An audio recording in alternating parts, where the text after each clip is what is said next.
Mesdames, Mesdemoiselles et Messieurs, bonjour en Tunisie à l'étranger pour une nouvelle édition de notre émission hebdomadaire dominicale Sans tabou Tunisie, la mère patrie.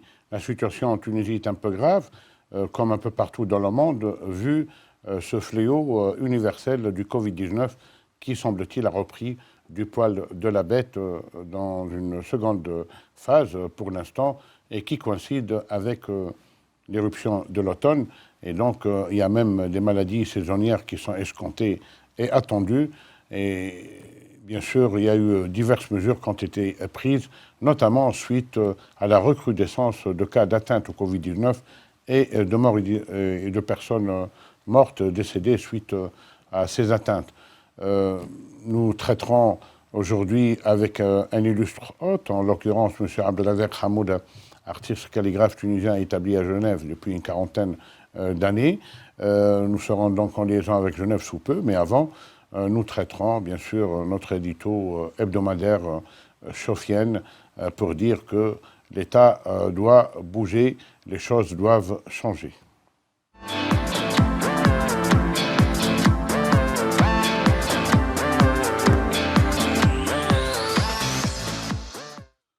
Comme je le disais tout à l'heure, le nombre d'atteintes au Covid-19 a explosé d'une manière exponentielle, à telle enseigne que maintenant les 24 gouvernorats de la Tunisie sont atteints, surtout les gouvernorats du Grand Tunis, c'est-à-dire le Tunis, Benarous, Manouba et aussi l'Ariana, le gouvernorat de Nabeul, qui est limitrophe à Tunis, les gouvernorats du Sahel, les trois gouvernorats du Sahel historique, c'est-à-dire Sousse, Monastir et Nabeul, après, bien sûr, des crises endémiques et les pointes qui ont été atteintes dans des gouvernorats tels que celui de Kébili ou celui de Gabès. Mais toujours est-il qu'actuellement, la situation devient alarmante. D'autant plus alarmante que maintenant, c'est le début de l'automne et il y a des maladies saisonnières, notamment les prises de froid, c'est-à-dire en même temps la grippe saisonnière. Donc les gens ne pourront plus savoir où donner de la tête en ayant les premiers signes d'éternuement ou bien de fièvre et tout. Ce que l'on observe en même temps, c'est que des mesures coup de poing ont été prises, surtout et principalement à l'échelle des gouvernorats du Grand Tunis. On a commencé dès le milieu de cette semaine un couvre-feu dans les gouvernorats du Grand Tunis, alors qu'il y a déjà un couvre-feu en vigueur depuis la semaine dernière à Sousse et à Monastir, et dans certaines villes, notamment comme Le Kef et Sidi Bouzid. Et ce couvre-feu dans le Grand Tunis, du lundi au vendredi, il commence de 20h jusqu'à 5h du matin, et les week-ends, samedi et dimanche, il commence de 19h jusqu'à 5h du matin. C'est dire que les sorties nocturnes sont interdites et on voudrait faire observer scrupuleusement ce couvre-feu pour essayer un tant soit peu d'enrayer cette augmentation exponentielle des atteintes au coronavirus, au Covid-19. En même temps, on a remarqué qu'au niveau du gouvernement central, l'action n'est pas aussi efficiente qu'on l'escomptait. D'autant plus que le ministère de la Santé est un peu flasque en la matière, le ministère de l'Intérieur, le ministère du Commerce, parce qu'il est concerné lui aussi, le ministère de la Justice et le chef du gouvernement lui-même n'a pas fait montre d'apparition décisive et surtout, à même de donner confiance aux Tunisiens qui semblent un peu actuellement désorientés, qui sont de plus en plus perplexes et avec l'angoisse du lendemain.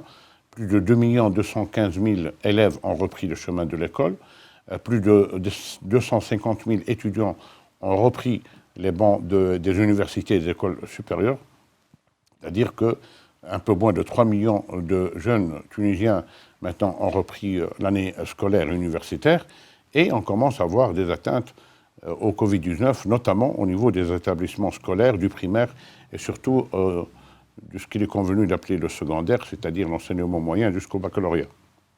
Ce qu'on a remarqué aussi, c'est que l'État tunisien nous avait promis, le gouvernement, il y a quelques mois, avec le gouvernement sortant, d'offrir les possibilités du PCR pour le dépistage du Covid-19. On a parlé dans un premier temps de 200 000 capsules qui atteindraient le double sous peu. C'était bien sûr escompté auparavant pour atteindre 400 000. Actuellement, il y a une crise à ce niveau. Dans les établissements publics, il faut jouer des coudes et des hanches, il faut faire intercéder des personnes, il faut parfois recourir même à la corruption pour pouvoir avoir un test digne de ce nom dans les établissements publics. L'État a conféré aux entreprises privées ou aux laboratoires privés la possibilité de précisément faire ces tests de dépistage et avait fixé une somme de 209 dinars, c'est un peu moins que de 70 euros, pour chaque test. Or, les tests atteignent maintenant plus de 400 dinars. Les Tunisiens ont été offusqués par cela dans le secteur privé et dans les laboratoires privés. Par corporatisme, certains de ces laboratoires ont dit non, nous, on n'a rien à voir dans tout ça. Mais toujours est-il qu'ils ont reconnu qu'il y a des sociétés intermédiaires qui se chargent de prendre justement les différents échantillons pour les porter au laboratoire, pour les ramener après aux citoyens, d'où l'explication, entre guillemets, de cette augmentation faramineuse, parce qu'elle est du simple au double, et même elle dépasse parfois le double, de la somme fixée par l'État tunisien. Le citoyen tunisien, maintenant, est paupérisé. La première crise et bien sûr les couvre-feux qui a été en vigueur de mars à juin s'est soldé par une catastrophe économique, moins 21,5% de taux de croissance, sachant qu'un point de croissance donne de 20 à 25 000 postes d'emploi. Et en même temps, on a eu 161 000 Tunisiens qui ont perdu carrément leur travail suite à ce couvre-feu et à ces mesures dissuasives qui ont été efficientes, ma foi. 161 à 165 000 personnes, ça redonne, à titre de 4 à 5 personnes par famille, près de 800 000 personnes qui sont sans ressources. Et actuellement, le Tunisien est obligé de recourir à l'achat de bavettes qui ne sont pas toujours trouvables sur le marché et qui plus est, qui font l'objet d'un certain trafic, notamment de certaines épiceries fines, ne trouve pas aussi le gel hydroalcoolique qui n'est pas toujours disponible. Les gens sont livrés à eux-mêmes. En même temps, l'État a importé une quantité assez conséquente dans un premier temps, d'un premier lot d'antigrippe, et on a remarqué que ça s'est volatilisé en un tournement, en 2 temps et 3 mouvements. Le vaccin antigrippe, on ne l'a plus trouvé. On a même attrapé quelqu'un, un accapareur, qui l'a caché dans des conditions déplorables, parce qu'à partir du moment où on casse la chaîne du froid, le vaccin n'a plus de validité et n'est plus efficient. Donc les pharmaciens se demandent où sont partis les stocks. Le gouvernement a diligenté une enquête, mais toujours est-il que l'importation des médicaments en Tunisie est le monopole de l'État. Donc dans les structures même de l'État, il y a des trafics, il y a dans les structures du gouvernement, de l'administration centrale ou régionale peut-être, il y a un détournement à des fins licencieuses de ce stock de vaccins anti-grippe. Les Tunisiens en sont à se demander, est-ce que réellement il y a un commandant de bord? Est-ce qu'il y a quelqu'un qui est un timonier à la barre? Actuellement, les gens ont l'impression d'être livrés à eux-mêmes, d'autant plus que maintenant, il y a une recrudescence du nombre de personnes hospitalisées et des personnes dans les services de réanimation qui tiennent jusqu'à maintenant, avec une capacité d'absorption assez importante, pour l'instant, mais avec les schémas et les projections attendues avec les maladies justement saisonnières, et on s'attend à ce que ça ne sera plus le cas à brève échéance. En même temps, il y a une absence aussi flagrante des spots de sensibilisation et de mesures de dissuasion telles que ça se passe dans d'autres pays. Donc l'appel est lancé, premièrement aux citoyens de s'en tenir aux règles strictes, d'observer strictement les règles de protection, les règles préventives, de se laver les mains plusieurs fois par jour au savon, ou bien au gel hydroalcoolique, ou bien à l'eau et au savon, même le savon traditionnel, de porter la bavette dans tous les cas de figure, et en même temps d'essayer de respecter des règles de distanciation sociale, parce que ça risque de partir dans tous les sens d'une manière exponentielle et qui peut constituer un danger mortel pour un nombre considérable de Tunisiens, souhaitant qu'on n'en arrive pas là, mais aussi le premier rempart sur les citoyens. Le deuxième rempart doit être l'administration, elle devrait être le rempart, et en même temps, elle devrait prendre des mesures dissuasives pour les personnes qui sont prises en flagrant délit de non-observation des règles primaires de protection et bien sûr de prévention. Donc à bon entendeur, salut. Maintenant, il y a un nouveau gouvernement. Quand on est au gouvernement, un ministre, ça doit être efficient. On a une obligation de résultat, d'autant plus que c'est un fléau universel. Et on était protégé jusqu'au 27 juin à partir du moment où les frontières étaient fermées, mais il fallait bien les ouvrir un jour ou l'autre. On ne peut pas empêcher les Tunisiens, plus d'1,7 million Tunisiens expatriés de revenir à leur pays. On ne peut pas empêcher aussi les mouvements de personnes étrangères, des touristes qui viennent en Tunisie ou bien des personnes qui ont des intérêts à quelque titre que ce soit. On ne peut pas vivre dans une autarcie aujourd'hui, dans le monde tel qu'il est actuellement, mais on peut se prémunir. Et comme dit le proverbe, un homme prévenu en vaut deux, une nation prévenue en vaut deux. En même temps, l'État devrait avoir une main de fer contre les réseaux des accapareurs et les réseaux des spéculateurs et comme il y a dans les guerres les seigneurs de la guerre, il y a maintenant les seigneurs des fléaux, frapper du main de fer contre les gens qui utilisent la souffrance, qui utilisent les maladies, qui utilisent les situations tragiques à des fins lucratives, entre guillemets, crapuleuses. La moindre des choses, c'est que c'est un véritable cannibalisme, essayer de se sucrer sur le dos des pauvres démunis et du citoyen lambda qui n'en a cure, qui ne sait pas où donner de la tête et détourner ce qui est dû aux citoyens au profit des accapareurs et des forces occultes. À bon entendeur, salut. On passe maintenant à l'interview avec notre ami Abdelrazek Hamouda, tunisien, vivant à Genève, artiste calligraphe depuis de très longue date.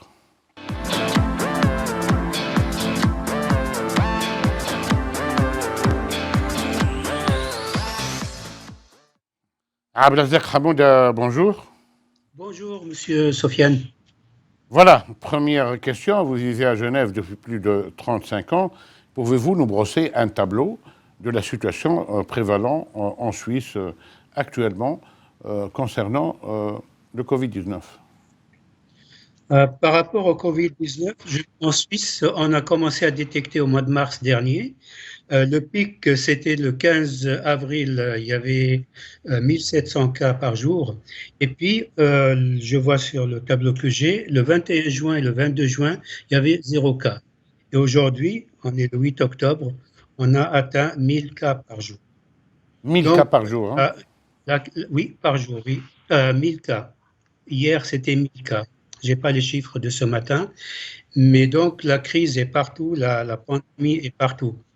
Elle ne touche pas que les pays qui sont mal organisés, elle touche tous les pays du monde. La Suisse étant un pays qui a beaucoup de frontières avec beaucoup de pays, des frontières terrestres ouvertes, donc ça explique un peu cette grippe, que ce virus n'est pas encore tout à fait contrôlé. Parce que les Suisses ont opté pour la citoyenneté, pour la prévoyance et pour laisser l'économie fonctionner. Malgré cela, on prévoit que 30% des hôtels vont fermer à cause de la pandémie. 30% des hôtels pour un pays comme la Suisse touristique, c'est vraiment tragique, hein? Dans tout ce qui est hôtellerie est complètement, pratiquement à plat. Je devais aller aux Nations Unies la semaine dernière pour un rendez-vous. On m'a dit qu'il n'y a personne qui rentre au palais des Nations Unies, à part les fonctionnaires. Et à Genève même, hein, au centre de Genève. Hein. A été réduite à 30% parce qu'ils travaillent à distance maintenant. Oui, Abdelrazek Hamouda, pour les communautés étrangères en Suisse, est-ce qu'elles sont prises en charge maintenant médicalement comme le sont les Suisses eux-mêmes? Ah oui, bien sûr. Ici, le système suisse au niveau de l'assurance, elle est obligatoire. Donc, si vous n'êtes pas assuré, vous êtes pénalisé par l'État.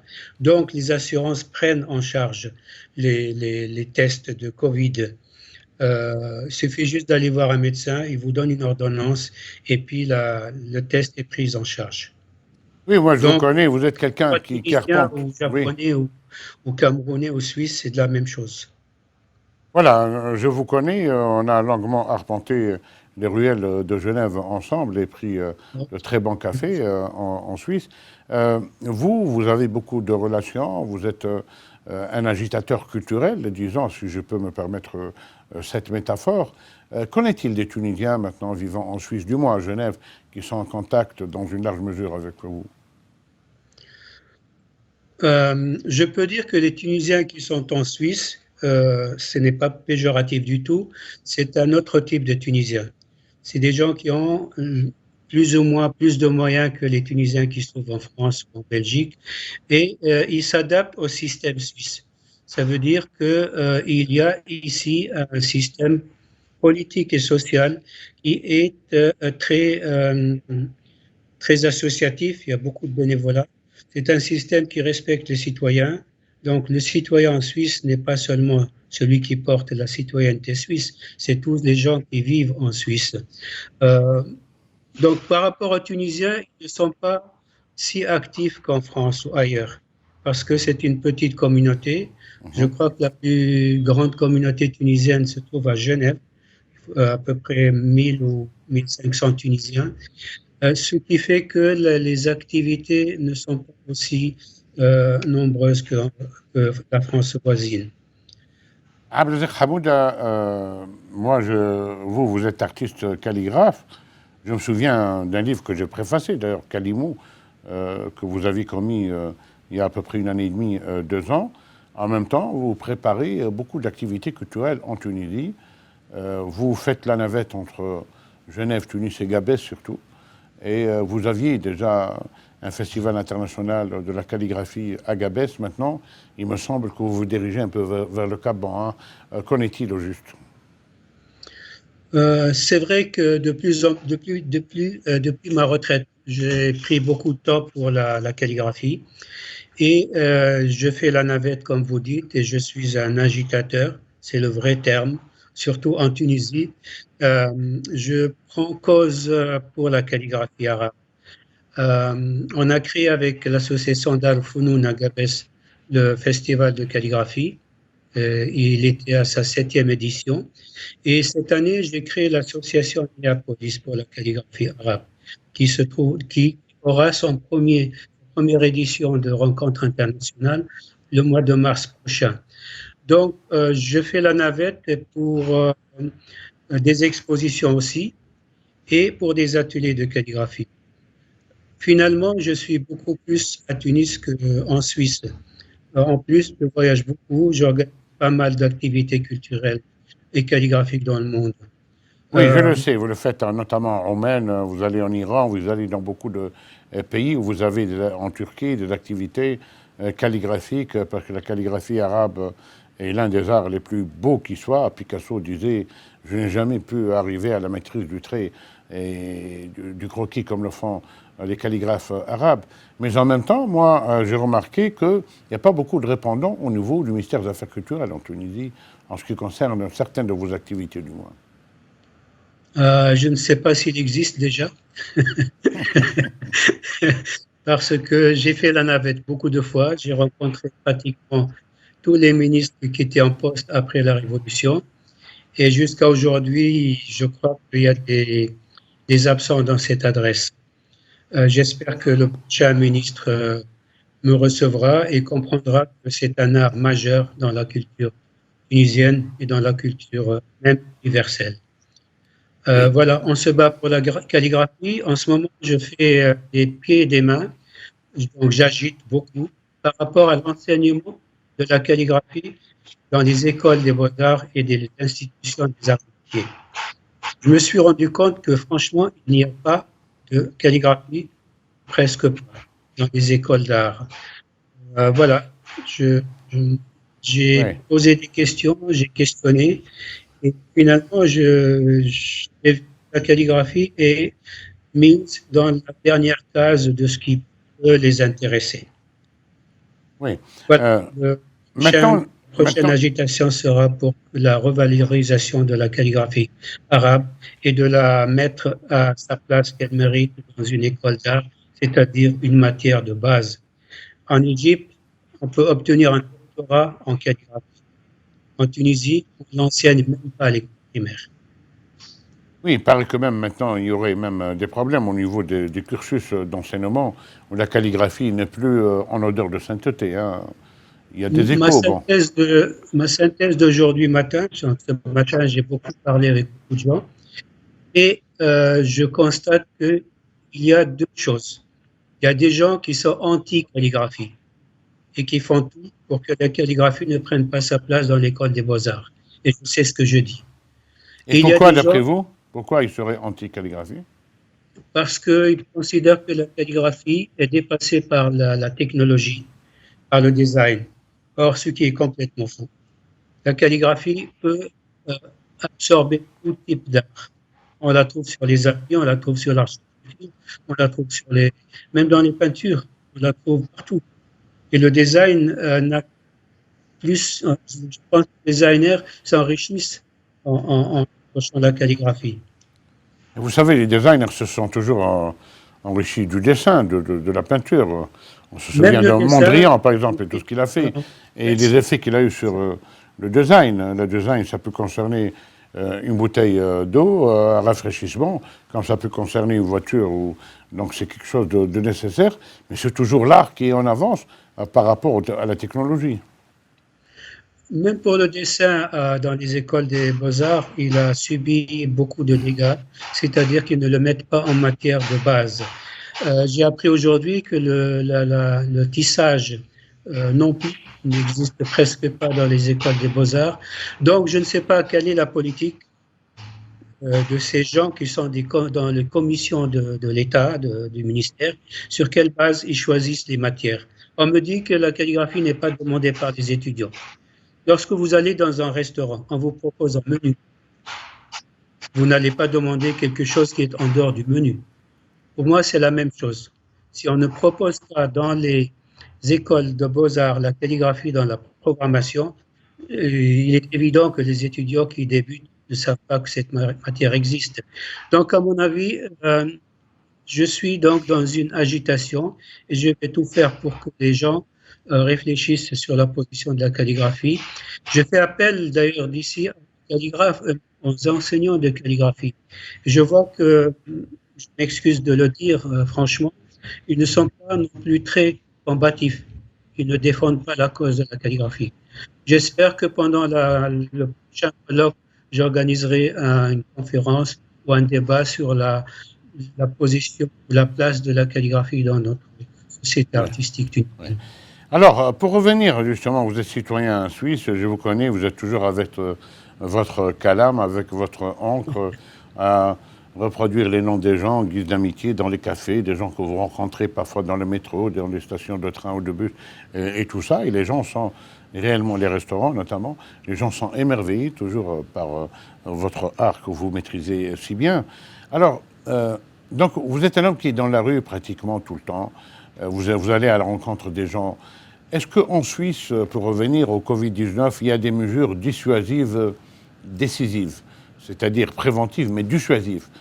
Pas forcément répressives, mais dissuasives. Il y a des décisions fermes. Il n'y a plus de spectacles. C'est-à-dire les boîtes de nuit, les spectacles, les concerts, par exemple, pour l'instant, c'est interdit. J'étais à l'opéra il y a 10 jours. Donc, entre chaque spectateur, il y a 2 sièges vides. Ça veut dire qu'il fonctionne au niveau de l'espace avec 30% de remplissage. Il y a des mesures. Moi, j'étais hier chez un épicier et j'ai oublié ma bavette. Il est à 50 mètres de chez moi. Il ne m'a pas accepté. Après, il est revenu, il m'a dit, monsieur, voilà, je vous donne une bavette.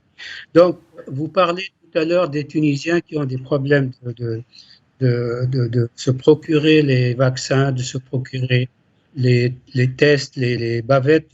Ici, les gens ils portent tous les bavettes. Dans le bus, si vous ne portez pas, c'est les voyageurs qui vous descendent eux-mêmes. C'est même pas le conducteur de Manu bus. Militari, vous ne portez pas, les gens Ah oui, s'insurgent contre vous, il suffit vous ne d'une pouvez pas fois, les ils nous accompagner dans un regardent et bus. puis ils faut parler. Hein.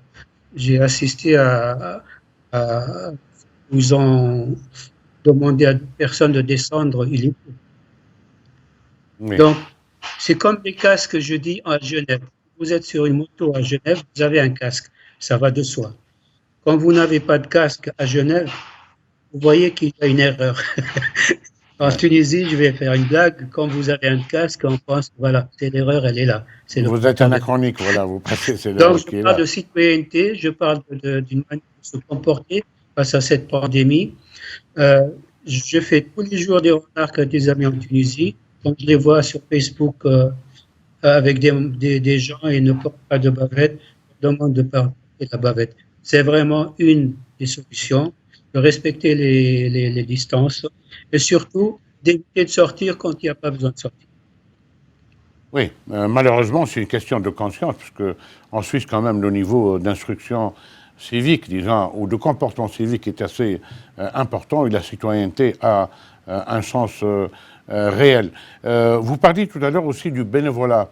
Est-ce qu'il y a assez de bénévolat autour de l'aide, bien sûr, à des catégories démunies ou d'étrangers ou bien de personnes âgées et tout ça?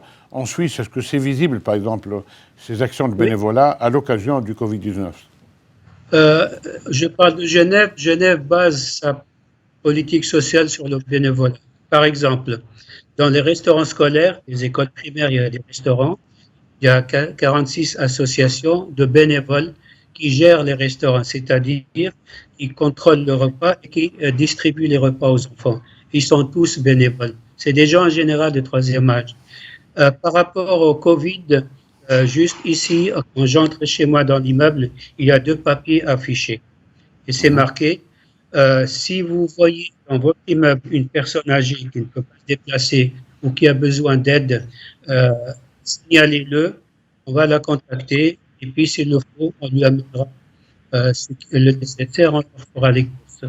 Moi-même, j'ai reçu une lettre quand j'étais en Tunisie, donc Mhm. ma femme m'a dit qu'elle a reçu une lettre pour moi. Comme je suis une personne âgée, considérée de 65 ans et plus, donc la lettre me demande si j'ai besoin d'une personne pour m'assister pour faire les courses, pour faire des achats, je n'hésite pas à appeler un tel numéro. Donc, le bénévolat existe à Genève, il existe bien et bien. Ah, très bien. Alors, pour finir notre débat, vous parliez tout à l'heure justement de cette rencontre Mars à Naples, je crois. Hein, à Naples, Inch'Allah. hein. Donc, cette rencontre, on l'a déjà reportée parce qu'elle devait se faire le mois de mars dernier. Donc, à cause du Covid, on l'a annulée. On va reporter pour le mois de mars, le 28 mars jusqu'au 4 avril. Ce sera à Naples avec les partenariats de l'école des beaux-arts de Naples et d'un atelier de céramique qui nous fournit bien une bonne aide, un soutien financier, un soutien logistique. J'espère que le ministère a en partenariat avec nous, c'est ce que je pense. Oui, nous aurons l'occasion, Inch'Allah, de couvrir cela. Pourquoi pas aussi de vous inviter pour en parler. Et je sais par expérience que vous aviez à Gabès, par exemple, d'illustres invités qui viennent des quatre coins du monde, qui viennent d'Asie et tout ça, et des personnes qui sont reconnues internationalement comme étant de très bons escrimeurs. Si je Pour peux. l'année prochaine, on a 22 calligraphes. 11 viennent de l'étranger.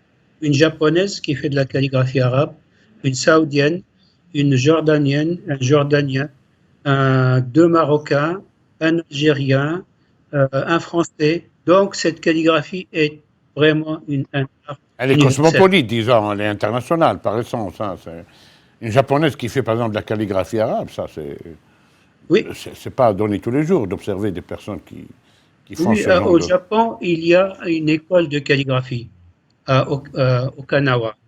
Et c'est un des plus importants calligraphes qui fait de la calligraphie arabe qui a créé cette école. Très bien. Abdelazek Hamoud, ça nous a fait plaisir de papoter un peu avec vous à partir de Genève. Je sais qu'il fait beau. Je sais que quand il fait beau, quand il n'y a pas beaucoup d'occasions pour se déplacer, quand vous le faites souvent, vous êtes un peu frustré. Mais Oh oui, profitez au moins de la lumière de Genève, parce que maintenant, il paraît qu'il y a une très belle lumière. Moi, quand je vais à Genève, je vais souvent voir un arbre qui annonce l'hiver, hein, c'est le printemps. C'est l'un des rares arbres au monde qui annonce le printemps, un qui est, marronnier. voilà, un marronnier que je visite chaque fois que je vais à Genève. J'espère qu'on s'en rencontrera à Tunis et à Genève sans le Covid-19 et qu'on retrouvera ces gestes simples qui sont si beaux. Maintenant, on se rend compte que cette simplicité est devenue difficile hein, par les temps qui courent. Voilà. Effectivement. Merci beaucoup, Sofiane. Et puis, je vous félicite pour la parution de votre livre.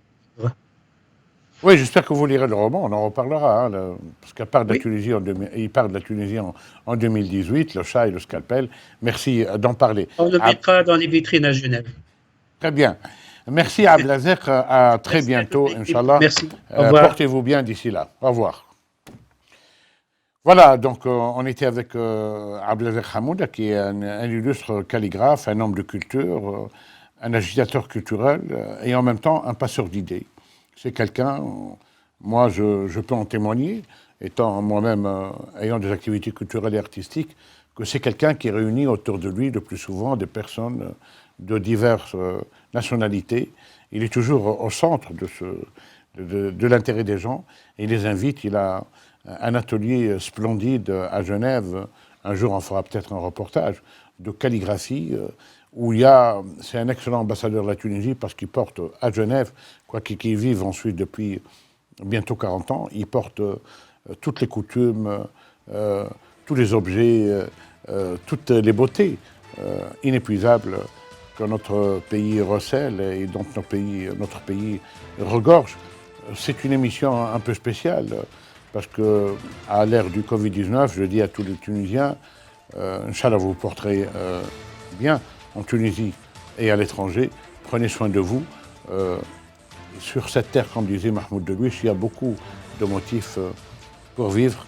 La vie est belle à partir du moment où on la vit intelligemment. Au revoir.